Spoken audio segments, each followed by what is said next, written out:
और खंडवा में ओंकारेश्वर बांध के 14 गेट्स जल्द खोले जाएंगे। फिलहाल 9 गेट्स से पानी छोड़ा जा रहा है। ओंकारेश्वर बांध से छोड़े जा रहे पानी को लेकर अलर्ट जारी किया गया है और नदी किनारे से लोगों को दूर रहने की अपील की गई है। लोगों से इस संबंध में लगातार प्रशासनिक अपील है कि वे किनारों से दूर रहें, क्योंकि खतरा लगातार बना हुआ है और इस खतरे के बीच इस स्थिति से निपटने के लिए प्रशासनिक स्तर पर क्या इंतजाम किए गए, इस पर तो हम नज़र बनाए हुए हैं ही। साथ ही आपको ये भी बता दें कि निचले इलाकों के लिए भी अलर्ट जारी किया गया है। फिलहाल इस पूरी जो स्थिति है इससे अवगत आपको करा दें। ओंकारेश्वर बांध के 14 गेट्स अब खोल दिए गए हैं। हो गई, अब जाए घड़ी वड़ी। और खबर राजगढ़ से, जहां मोई से सुखड़ की ओर दूधी नदी गुजरती है, जिन पर बने रपटों पर आए दिन हादसे हो रहे हैं और इस बार भी एक बड़ा हादसा होते होते बच गया। दरअसल नदी को पार करते वक्त एक शख्स बाइक सहित बहने लगा, तो वहां कुछ अन्य साथियों ने उस शख्स को बचा लिया, लेकिन बाइक उसकी बह गई।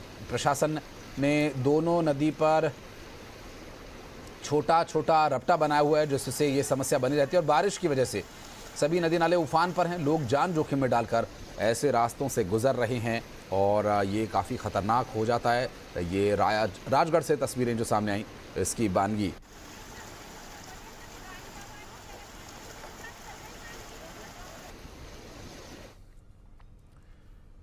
मध्य प्रदेश के कई जिलों में लगातार हो रही बारिश से हालात बिगड़ गए हैं। बारिश से नदी नाले उफान पर हैं और सड़कों पर पानी भरा हुआ है, जिससे कई इलाकों में बाढ़ के से हालात बने हुए हैं। तो वहीं प्रशासन ने मुनादी कराकर लोगों को बाढ़ से अलर्ट किया है। 4 तस्वीरें हम आपको दिखा रहे हैं भोपाल, भिंड, रायसेन, मुरैना से। ये 4 तस्वीरें कमोबेश बारिश के बाद एक ही जैसे हालात यहाँ पर दिखाई दे रहा। हालांकि भोपाल में क्योंकि कोई बहुत बड़ी नदी नहीं है, ऐसे में वहाँ नदी की कमी को पूरा कर रही हैं सड़कें।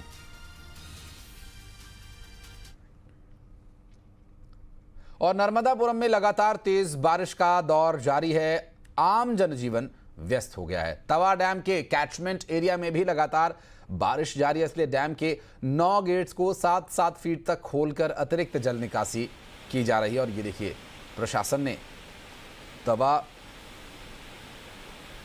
और नर्मदा जी के किनारे बसे गांव के लोगों को सतर्क रहने की हिदायत दी है और नदी किनारे नहीं जाने की लोगों से अपील भी की जा रही है। और तस्वीरें जो हम आपको दिखा रहे हैं, देखिए तवा डैम के आसपास का जो इलाका जहां पर अमूमन लोग घूमने फिरने आते हैं और पानी के गिरते हुए इस कृत्रिम झरने को देखते हैं। और ये दरअसल डैम से छोड़ा जा रहा पानी है, कोई झरना नहीं, लेकिन इस गिरते हुए पानी को देखने के लिए, यहाँ से उठते धुआंधार को देखने के लिए लोग काफ़ी संख्या में यहाँ पर आते हैं। हालांकि अब जो नदी के असल घाट या किनारे हैं, वहाँ से प्रशासन लोगों को दूर रहने की अपील कर रहा है। और दमोह के तेंदुखेड़ा विकास खंड में भारी बारिश के बाद बाढ़ के से हालात हो गए हैं। तारादेही क्षेत्र के जंगली और पहाड़ी इलाकों के कई गांवों में पानी भरा हुआ है।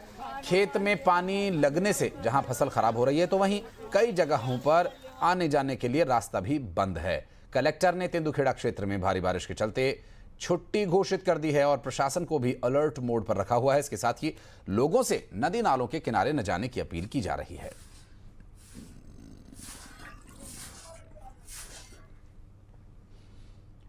और खबर जबलपुर से, बारिश के चलते नाले की एक दीवार गिर गई और दीवार गिर जाने की वजह से नाले में एक कार समा गई। 3 साल पहले दीवार का निर्माण हुआ था और स्थानीय लोगों ने घटिया गुणवत्ता का सामग्री का इस्तेमाल किए जाने की बात कही है और इस निर्माण को लेकर कई तरह के सवाल भी उठ रहे हैं। दरअसल केशरी नगर में नाले की दीवार गिर जाने की वजह से दीवार के साथ लगते खड़ी एक कार, देखिए किस तरह से इस पूरे सड़क के धंस जाने की, या यूं कहें कि दीवार के गिर जाने की वजह से गड्ढे में समा गई।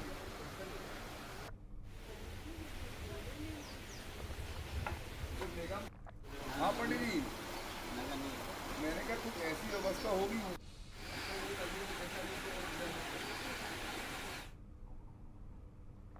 और ग्वालियर में कलेक्टर की जन सुनवाई में एक शख्स ने जमकर हंगामा किया। अवैध कॉलोनी पर